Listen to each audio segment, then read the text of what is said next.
আচ্ছা বলুন তো, কেন কিছু মানুষ যাদের থাকার মতো ঘর নেই, খাবার কেনার টাকা পর্যন্ত নেই, মানে একদম শূন্য থেকে শুরু করেও দেখতে দেখতেই তারা পুরো দুনিয়াটাই পাল্টে ফেলেন, হয়ে যান বিলিয়নার মিলিয়নার। আবার অন্যদিকে কিছু মানুষ ধনী হয়েও, বিলিয়ন ডলারের মালিক হয়েও রাতারাতি অল্প সময়ের ব্যবধানেই তার সমস্ত সম্পত্তি হারিয়ে ব্যাংকরাপ্ট বা দেউলিয়া হয়ে যান। আজকের এই ভিডিওটি অনেক ইম্পর্ট্যান্ট এবং ইন্টারেস্টিং, কেননা আপনি যদি ধনী হয়ে থাকেন তবে এই ভিডিওটি আপনাকে ভবিষ্যতে গরিব হবার হাত থেকে বাঁচাবে, আর যদি আপনি গরিব হয়ে থাকেন তবে এই ভিডিওটি আপনাকে ধনী হবার রোডম্যাপ রেডি করে দেবে। কারণ এই ভিডিওতে আমরা ফাইন্যান্সিয়াল ফ্রিডমের এমন 4টি রুলস নিয়ে কথা বলবো যে কনসেপ্টগুলো আমাদের কখনোই স্কুল কলেজে শেখানো হয়নি। তাই মেজরিটি অফ পিপলের এই বিষয়গুলো জানতে ও বুঝতে প্রায় পুরো জীবন লেগে যায়, আর শেষ বয়সে জেনেও আফসোস ব্যতীত তারা আর কিছুই করতে পারেন না। তাই বাকি জীবন রিগ্রেটস নিয়ে এই গান গাইতে না চাইলে ভিডিওটি মন দিয়ে দেখুন। So my dear brothers and sisters, let's start. তো চলুন একটি গল্পের সাহায্যে আমরা এই বিষয়টি শিখে নেই। দুই বন্ধু রাকিব আর রোহান, যারা মূলত কলেজ ফ্রেন্ড। তাদের বয়স 21 বছর, আর তারা একটি টপ কলেজে লেখাপড়া করছে। তো তাদের ডিগ্রি কমপ্লিট হতেই তারা একটি বড় মাল্টিন্যাশনাল কোম্পানিতে চাকরি পেয়ে যায়, যে কোম্পানি তাদের 30,000 টাকা পার মান্থ স্যালারি দিতে থাকে। এখন রাকিবের ছোটবেলা থেকেই স্বপ্ন ছিল সে একটি বড় বাড়ি বানাবে এবং রাজকীয়ভাবে সেই বাড়ি থেকে বের হয়ে গাড়ি করে অফিসে যাবে। আর ফাইনালি এই জবের সাহায্যে সে তার এই ড্রিমকে পূরণ হতে দেখছিল। তো রাকিব একটি ভালো লোকেশনে থাকা 3 বেসের অ্যাপার্টমেন্ট লোনে নিয়ে নেয়, যেটা দেখে তার বাড়ির লোক আর বন্ধুরা অনেক ইমপ্রেস হয়ে যায়, কেননা তার বাবা তাদের জন্য বাড়ি 45 বছর বয়সে এসে করতে পেরেছিল। কিন্তু এখানে রাকিব মাত্র 20s-এই বাড়ি কিনে ফেলেছে। শুধু সামান্য সমস্যা হলো তার বাড়ির মান্থলি ইএমআই ছিল 12,000 টাকা, যা তাকে 20 বছর ধরে লোনের মাধ্যমে পরিশোধ করতে হবে। এরপর সে একটি দামি গাড়ি লোনে নিয়ে ফেলে, যার মান্থলি ইএমআই হলো 6,000 টাকা। আর তার অন্যান্য এক্সপেন্সেস যেমন ইলেকট্রনিক সামগ্রী, ওয়াটার, গ্যাস বিল, কারের জন্য পেট্রোল আর খাবারের গ্রোসারি, এইসব মিলিয়ে তার মান্থলি খরচ হয় অলমোস্ট 8,000 টাকা। এছাড়াও রাকিবের সবসময়ই বড় রেস্টুরেন্টে খাওয়া, ক্লাব পার্টিতে যাওয়া অনেক পছন্দের ছিল। আর যেহেতু তার একটি ভালো চাকরি হয়েছে, তাই তার ব্যাংক থেকে অনেক ভালো ভালো ক্রেডিট কার্ডের অফার আসতে থাকে। তো সে সেখান থেকে কিছু ক্রেডিট কার্ডও নিয়ে নেয় আর বিন্দাস তা দিয়ে শপিং করতে থাকে, কেননা তার আর টেনশন নেবার কোনো প্রয়োজন নেই। আফটার অল তার কাছে একটি মাল্টিন্যাশনাল কোম্পানির সেফ জব রয়েছে। তো এসব নিয়ে সে অনেক হ্যাপি লাইফ লিড করছিল। প্রতি উইকেন্ডেই সে পার্টিতে যেত বা কোথাও ঘুরতে যেত, আরো কত কি। কেবল এখানেও একটি ছোট্ট সমস্যা ছিল যে মান্থ এন্ড হতেই তার ব্যাংক অ্যাকাউন্টে আর কোনো টাকাই অবশিষ্ট থাকতো না। অন্যদিকে তার বন্ধু রোহান লোন নেওয়ায় বিলিভ করত না। রাকিবের লোন নেবার পরেও রোহান নিজেকে কন্ট্রোল করে, কারণ সে অনেকগুলো পার্সোনাল ফাইন্যান্সের বই রিড করে রেখেছে, যেখান থেকে তার একটি লাইন মনে ছিল, spending money to show people how much money you have is the fastest way to have less money. মানে অন্যকে দেখানোর জন্য টাকা খরচ করা গরিব হবার সব থেকে সহজ উপায়। আর এর জন্যই সে নিজের জন্য একটি অ্যাভারেজ বিল্ডিং এর 1 বেডরুম 1 কিচেনের অ্যাপার্টমেন্ট রেন্টে বা ভাড়ায় নেয়, সেটাও সিটির থেকে একটু দূরে, যেন তার রেন্ট কম আসে। কারণ তার অফিসের আশেপাশের এরিয়াগুলোতে রেন্ট অনেক হাই ছিল, তাই তার বাড়ি ভাড়া আসে মাত্র 5,000 টাকা পার মান্থ। আর যেহেতু সে রেন্টে বাড়ি নিয়েছিল, তাই তার অনেক ধরনের মেইনটেনেন্স কস্ট পে করার প্রয়োজন পড়েনি। কেবল প্রয়োজনীয় ইলেকট্রনিক, গ্যাস, ওয়াটার বিল আর খাবার বাবদ খরচ ছিল মান্থলি 8,000-এর মতো। কারণ সে খাবার সবসময় কোয়ালিটি সম্পন্ন হেলদি ফুড খেত।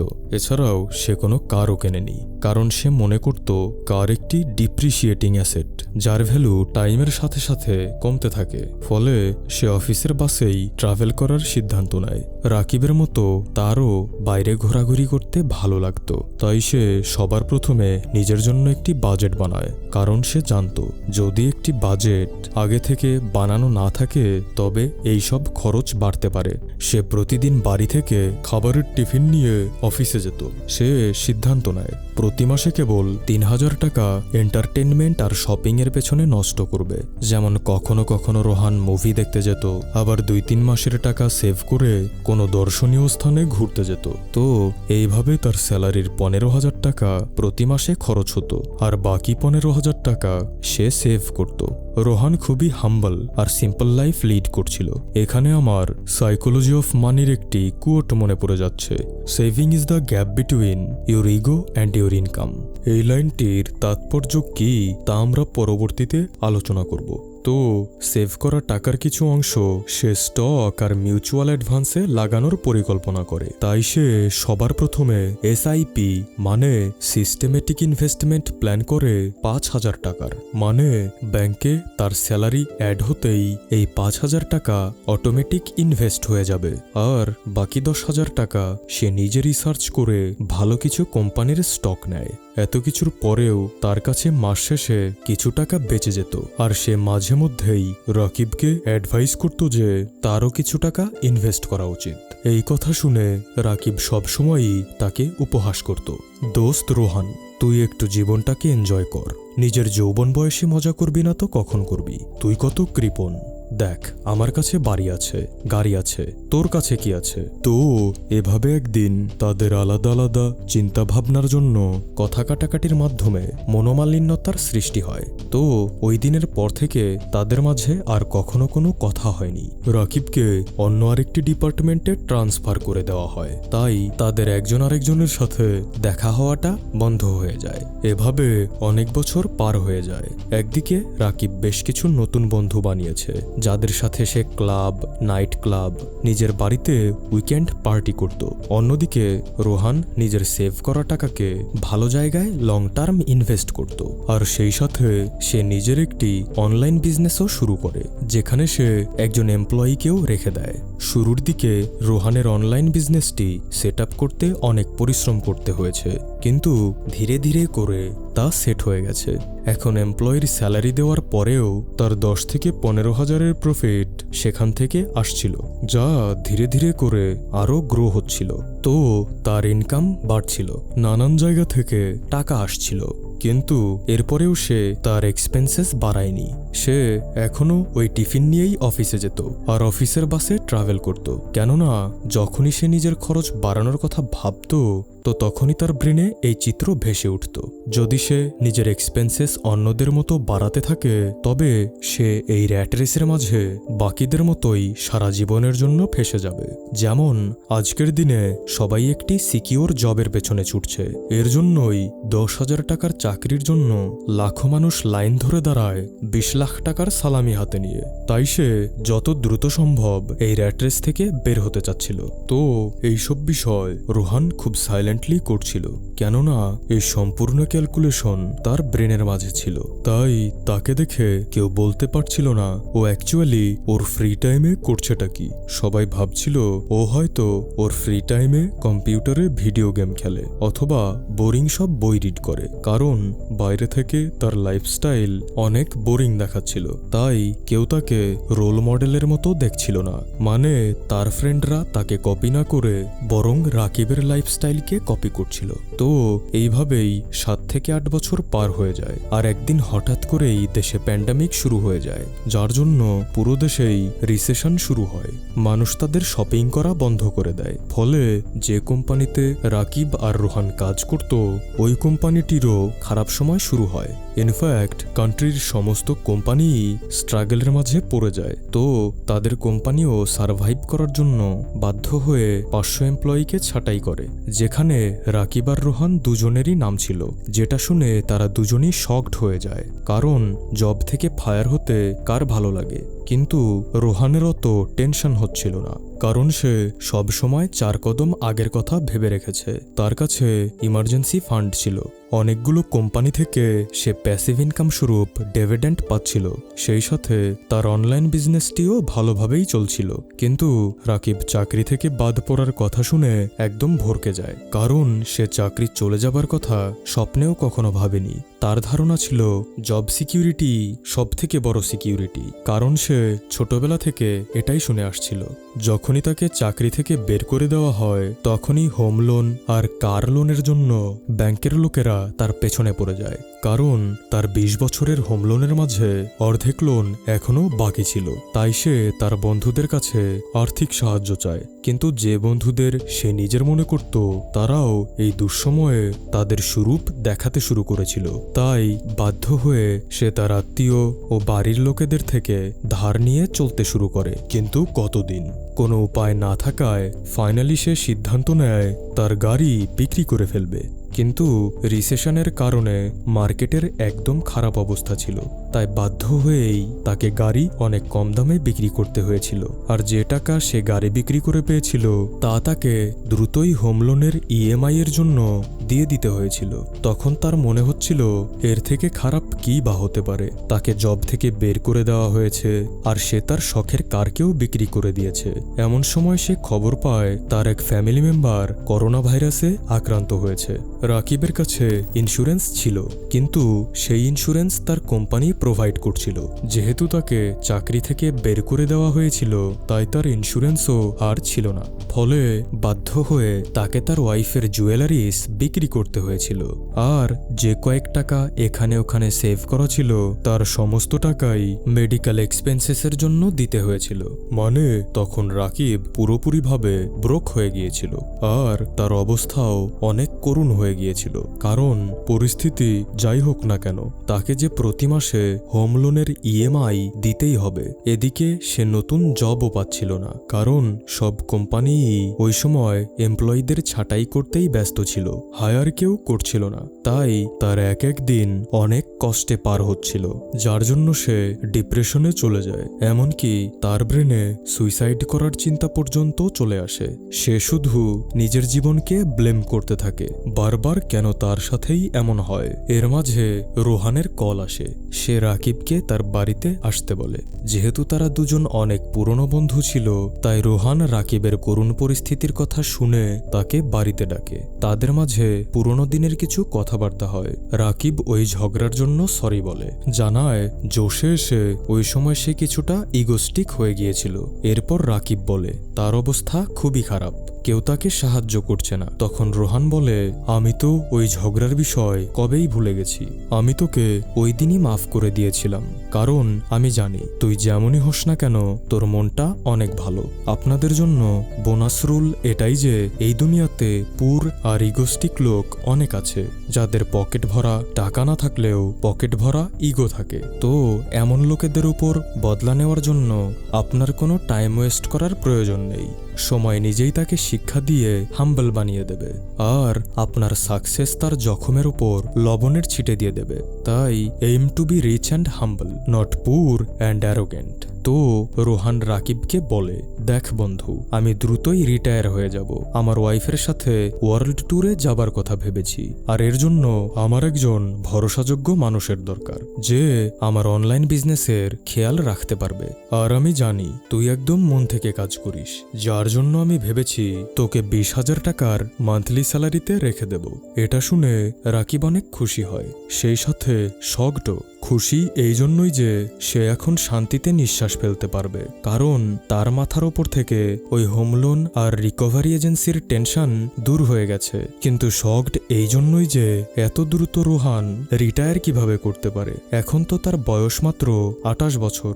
8 বছর আগে তো তারা দুজন একদম একই পরিস্থিতি থেকে শুরু করেছিল, কিন্তু আজ তাদের দুজনের ফাইন্যান্সিয়াল কন্ডিশনের মাঝে আকাশ পাতাল তফাৎ। তো এখন আমরা তাদের লাইফ থেকে কিছু ইম্পর্ট্যান্ট লেসন সম্পর্কে ডিসকাস করি। বন্ধু, যদি আপনি এই স্টোরিতে গভীরভাবে মনোযোগ দিয়ে থাকেন, তবে দেখবেন রাকিবের ফাইন্যান্সিয়াল কন্ডিশন এতটা করুণ হবার প্রধান কারণ লোন। রাকিব লোনকে ম্যানেজ করতে পারেনি, আর এর অবভিয়াস রিজন হলো স্কুল কলেজে আমাদের ভালো জব, ভালো ক্যারিয়ার, ভালো ইন্টারভিউ কিভাবে দিতে হয় তার এডুকেশন দেওয়া হয়, কিন্তু লোন কিভাবে ম্যানেজ করতে হবে তা শেখানো হয় না। এর কারণে মেজরিটি মানুষ এই বিষয়ে ফেল হয়ে যায়, আর আলটিমেটলি ফাইন্যান্সিয়াল ফ্রিডম তাদের কাছে স্বপ্নই রয়ে যায়। সবথেকে ইন্টারেস্টিং বিষয় হলো, যখনই কোনো ইয়াংস্টার আর্লি 20s-এ ভালো একটি চাকরি নেয়, তখন সবার প্রথমে ওই ব্যাংকের লোকেরাই তাকে ক্রেডিট কার্ড বাই করার জন্য ফোর্স করে। কারণ এই এজে আপনার যে শপিং এর হ্যাবিট আর যে শপিং এর মাইন্ডসেট তৈরি হবে তা আপনি সারা জীবন মেইনটেইন রাখবেন। মানে যদি আপনি অনেক দামি পোশাক পরার অভ্যাস গড়ে তোলেন তো ফিউচারেও তা আপনি সহজেই ডাউনগ্রেড করতে পারবেন না। আর এই বয়সটাই হলো মানুষের জীবনের সেই সময় যখন তার ডিজায়ার সব থেকে চরম পর্যায়ে থাকে। এদিকে এই বয়সে আপনি লোন নামক ডেঞ্জারের সাথেও পরিচিত নন। তাই লাইফের শুরু থেকেই মানুষ লোনকে অনেক সাধারণ একটা জিনিস ভাবতে শুরু করে। আর সারা জীবনের জন্য কোম্পানির বসের সাথে ব্যাংককেও তার বস বানিয়ে নেয়। এখন সোসাইটি, গভর্নমেন্ট আর বাকি সবাই লোনকে এই জন্যই প্রমোট করে, কেননা এই ডেথ ট্র্যাপ থেকে গভর্নমেন্ট, ব্যাংকার্স আর কোম্পানি ব্যাপকভাবে সুবিধা পায়। যদি আপনি সব সময় ডেথ ট্র্যাপ বা লোনের মাঝেই থাকেন তবে বেশি বেশি কাজ করবেন, যা ইকোনমির জন্য, গভর্নমেন্টের জন্য অনেক ভালো। কারণ আপনি দেশের জিডিপিকে বাড়াচ্ছেন। কোম্পানির জন্যও ভালো, কারণ তাদের কাস্টমার বেড়ে যাচ্ছে, মানুষ ইএমআই এ জিনিসপত্র কিনেই যাচ্ছে, তাই তাদের বিজনেস আর সেল গ্রো হচ্ছে। আর ব্যাংকের জন্য ভালো, কারণ আপনি ইএমআই পে করছেন, তাদের ইন্টারেস্ট দিচ্ছেন। কেবল আপনার পার্সোনাল লাইফ আর ফাইন্যান্সিয়াল ফ্রিডমের জন্য এটি ক্ষতিকারক, বাকি সবার জন্যই অত্যন্ত লাভজনক। আর যখন আপনি লোন নেন তখন আপনি কম্পাউন্ডিং পাওয়ারের বিরুদ্ধে চলে যান আর নিশ্চিতভাবে নিজেকে ব্যাংকরাপ্ট হবার দিকে ঠেলে দেন। এখন দেখুন, এর জন্য আমরা স্কুল আর এডুকেশন সিস্টেমকে ব্লেম করতে পারি না, কেননা যদি সবাই ফ্রি হয়ে যায় তবে কাজ কে করবে? তো এডুকেশন সিস্টেম আর গভর্নমেন্ট সব মানুষকেই বাই ডিফল্ট একটি ভালো এমপ্লয়ি আর সব সময় র্যাট রেসে ফেসে থাকার জন্য ট্রেন করে। এর জন্যই পৃথিবীর 1% মানুষ ইনভেস্টর ও বিজনেসম্যান হয় আর বাকি 99% মানুষ এমপ্লয়ি হয়। তাই পৃথিবীর 99% সম্পদের মালিক 1% মানুষ আর 1% সম্পদের মালিক 99% মানুষ। তো এখন চয়েস আপনার, আপনি কোন সাইডে থাকবেন। তো যখন আপনি নিজেকে লোনের ট্র্যাপ থেকে মুক্ত করলেন তখন প্রশ্ন আসে, এই টাকা দিয়ে আপনি করবেনটা কি? কারণ অনেক মানুষ লোন নেবার জন্য এই বাহানা দিয়ে থাকে যে এতে তাদের খরচ কন্ট্রোলে থাকে। যেমন কারো স্যালারি যদি 30,000 টাকা পার মান্থ হয় আর তাকে যদি 14,000-এর ইএমআই পে করতে হয়, তবে সে স্যালারির বেঁচে যাওয়া 16,000 টাকা দিয়ে ওই মাসের সমস্ত চাহিদা মেটাবে। অন্যদিকে তার যদি লোন না থাকে তবে সে পুরো 30,000 টাকা দিয়েই ওই মাসের চাহিদা মেটাবে, আর সে বুঝতেও পারবে না এই 30,000 টাকা সে কোথায় নষ্ট করলো। তো এটা একদম পুর সিস্টেম নিজের খরচকে কন্ট্রোল করার। সঠিক পদ্ধতি হলো আপনার এক্সপেন্সেস নিজেকেই ডিসিপ্লিনের সাথে কন্ট্রোল করতে হবে। আর এর জন্য আপনাকে একটা সিম্পল ফর্মুলা মেনে চলতে হবে, তা হলো 70-20-10 বাজেটিং রুল। এই রুল অনুসারে আপনার ইনকামের 70% আপনার বাড়ির খরচের জন্য রাখতে হবে, 20% ইনভেস্টের জন্য রাখতে হবে, যেমন স্টক, অ্যাসেট বা প্যাসিভ ইনকাম তৈরিতে, আর বাকি 10% আপনাকে এন্টারটেইনমেন্টের জন্য রেখে দিতে হবে। আর ধীরে ধীরে চেষ্টা করতে হবে ইনভেস্টের 20%কে বাড়ানোর। যেমন আমাদের স্টোরির রোহান তার স্যালারির 50% সেভ করে ইনভেস্ট করেছিল। তো তার জন্য এই রুলটি ছিল 50-40-10 বাজেটিং রুল, যা 70-20-10 রুলের থেকে অনেক বেটার, কারণ এখানে সব থেকে বড় অংশটি ইনভেস্টে যাচ্ছে। আর যে ব্যক্তি 50-40-10 রুলকে ফলো করে সে এই রুলের হিসেবে পরবর্তী 10 বছরের মাঝেই ফাইন্যান্সিয়াল ফ্রিডম অ্যাচিভ করবে। সাইকোলজি অফ মানি ও ফাইন্যান্সিয়াল ফ্রিডমের তৃতীয় রুল হলো learn about passive income. Passive income বিভিন্ন ধরনের হতে পারে। আপনি অফলাইন বিজনেস করতে পারেন, অনলাইন বিজনেস করতে পারেন, স্টক মার্কেটে ইনভেস্ট করতে পারেন, কম্পাউন্ডিং করতে পারেন, আরও অনেক ওয়ে রয়েছে। তো সবার প্রথমে নিজেকে প্রশ্ন করুন, how this can be done without me? মানে আপনি যে কাজটি করছেন তা আপনাকে ছাড়া কিভাবে করা সম্ভব? তবেই আপনি ফ্রি হতে পারবেন। রিসেন্টলি ঘটা একটি ইনসিডেন্ট আপনাদের সাথে শেয়ার করি। কিছুদিন আগে আমার এক রিলেটিভ রাত 9টার দিকে ডক্টরের কাছে যায়। তো 9টার সময়ও ডক্টর তার চেম্বারে বসেছিল, যেখানে ব্যাক টু ব্যাক পেশেন্ট আসছিল। তো লাস্টের দিকে ডক্টর উঠে বলে, ভাই আমি চলে যাচ্ছি, আর পেশেন্টকে দেখতে পারবো না। নিশ্চয়ই বুঝতে পারছেন তিনি কতটা ফ্রাস্ট্রেটেড হয়ে গিয়েছেন। কিন্তু আমার রিলেটিভ কোনোভাবেই ডক্টরকে ছাড়বে না। ডক্টর বলে, ভাই আমি সকাল থেকে এখন পর্যন্ত রোগী দেখেই যাচ্ছি, আমারও তো একটু আরামের দরকার নাকি? আপনি কাল আসুন, এখানে দেখুন একজন ক্লায়েন্ট এসেছে আর তিনি টাকা দিতে চাইছেন, কিন্তু এখানে টাকার প্রশ্ন উঠছে না, কারণ একজন হিউম্যানের ক্যাপাসিটি লিমিটেড। তাতে সে ডক্টর অনেক ভালো কিংবা পেশেন্টের অনেক নিড থাকুক, মানে ডক্টর এখানে চেয়েও এক্সট্রা টাইম দিতে পারছেন না, কারণ সময় টাকা ইনকামের ক্ষেত্রে বাধা হয়ে দাঁড়িয়েছে। তাই এখানে ডক্টর যেভাবে টাকা ইনকাম করছে তাকে আমরা অ্যাক্টিভ ইনকাম বলতে পারি। কিন্তু ডক্টর যদি রোগীদের বাড়তি নিডের কথা চিন্তা করে একটি হসপিটাল ক্রিয়েট করে, যেখানে অন্যান্য ডক্টররাও থাকবেন, যখন তিনি দেখতে পারবেন না তখন অন্যান্য ডক্টররা দেখবে, টাইম দেবে, মানে তার আর কোনো রেভিনিউ মিস হবে না। তো এবার এই ইনকাম পদ্ধতিকে আমরা প্যাসিভ ইনকাম হিসেবে ধরতে পারি। যেমন আমাদের স্টোরির রাকিব স্যালারি পাচ্ছিল একটি কোম্পানি থেকে অ্যাক্টিভ ইনকাম স্বরূপ, আর রোহান স্যালারি পাচ্ছিল 10 থেকে 15টি কোম্পানি থেকে প্যাসিভ ইনকাম স্বরূপ। তাই আপনাকে সবসময় ভাবতে হবে, আজ আমি যে কাজটি করছি সেটা আমাকে ছাড়াও কিভাবে হতে পারে। আর এই ক্ষেত্রে একটি জিনিস ইম্পর্টেন্ট, প্রত্যেকেই তো আর ডক্টরের মতো হসপিটাল ক্রিয়েট করতে পারবেন না, রোহানের মতো স্টক মার্কেটে টপার হয়ে উঠতে পারবেন না, কারণ সবার সাথে সবকিছু যায় না, স্যুট করে না। আপনাকে খুঁজে বের করতে হবে আপনি কোন কাজে এক্সপার্ট, আর সেই কাজে আপনার শ্রম ছাড়াই কোন কোন আর্নিং সাইট ক্রিয়েট করা সম্ভব, মানে আপনার ওই কাজের মাধ্যমে কোন কোন জায়গা থেকে টাকা বের করা সম্ভব এটা খুঁজে বের করতে হবে। যার জন্য আপনাকে প্যাসিভ ইনকাম বা অ্যাসেট নিয়ে কিছুটা গবেষণা করতে হবে। কথায় আছে, everybody wants to go to heaven but nobody wants to die. মানুষ ধনী হতে চায়, কিন্তু তা নিয়ে একটু রিসার্চ বা গবেষণা করার মতো সময় তার কাছে নেই। অথচ এই মানুষগুলোই সারাক্ষণ ইউটিউব বা ফেসবুকে স্ক্রোলিং করে সময় নষ্ট করছে। এই জন্যই দেখবেন কমেডি, ব্লগিং, গেমিং এর ভিডিওগুলোতে মিলিয়নস অফ ভিউজ, কিন্তু ফাইন্যান্সিয়াল ভিডিওগুলোতে তুলনামূলক অনেক কম ভিউজ, কারণ প্রতিটি মানুষই ধনী হতে চায়, কিন্তু নাম্বারকে কেউ পছন্দ করে না। সে বিশ্বাসই করতে চায় না নিজের চেষ্টাতেও ধনী হওয়া সম্ভব। তাই প্যাসিভ ইনকাম এবং অ্যাসেটের বিষয়ে স্টাডি করা শুরু করুন। আপনি যদি আমাদের রেগুলার ভিউয়ার হয়ে থাকেন তবে নিশ্চয়ই রাকেশ ঝুনঝুনওয়ালাকে চেনেন, যিনি তার শরীরের ওপর যত্ন না নেবার কারণে অল্প বয়সে মারা গিয়েছিলেন। তা না হলে হয়তো ইন্ডিয়ার নাম্বার 1 ধনীর টাইটেলটা তার হতে পারত।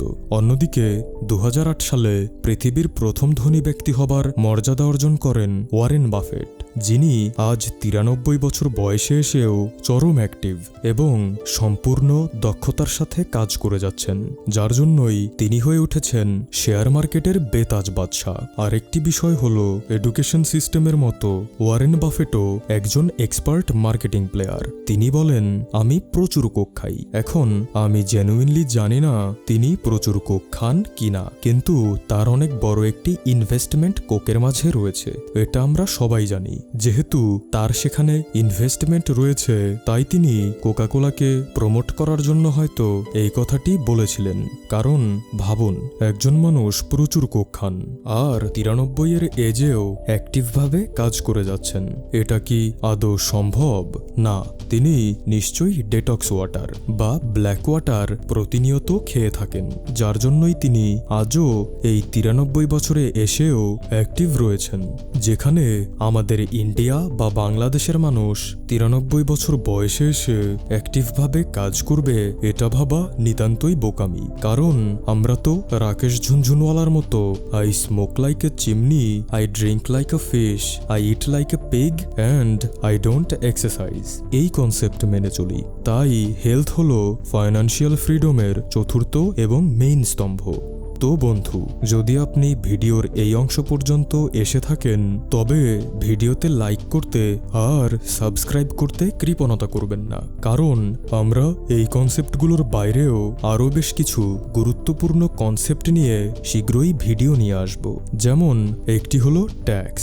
ধনীরা ট্যাক্স বোঝেন, তাই প্রচুর ইনকাম করেও অনেক লো ট্যাক্স পে করেন। যেমন পৃথিবীর সব থেকে ধনী ব্যক্তি ইলন মাস্ক 2018-তে $1 ট্যাক্সও পে করেননি। কিন্তু মিডল ক্লাস লোকেদের সাথে কি হয়? অনেক কম স্যালারি হবার পরেও তাদের অনেক বেশি ট্যাক্স দিতে হয়। তাই আমরা সামনে এমনই অনেক গুরুত্বপূর্ণ টপিক, যেমন ট্যাক্স, কিভাবে বিজনেস শুরু করতে হয়, asset building, passive income idea related অনেক গুরুত্বপূর্ণ সব ভিডিও নিয়ে আসতে চলেছি, যাতে আপনি সহজেই ফাইন্যান্সিয়াল ফ্রিডম অ্যাচিভ করতে পারেন এবং এই মানি গেমকে পুরোপুরিভাবে বুঝতে পারেন। ধন্যবাদ।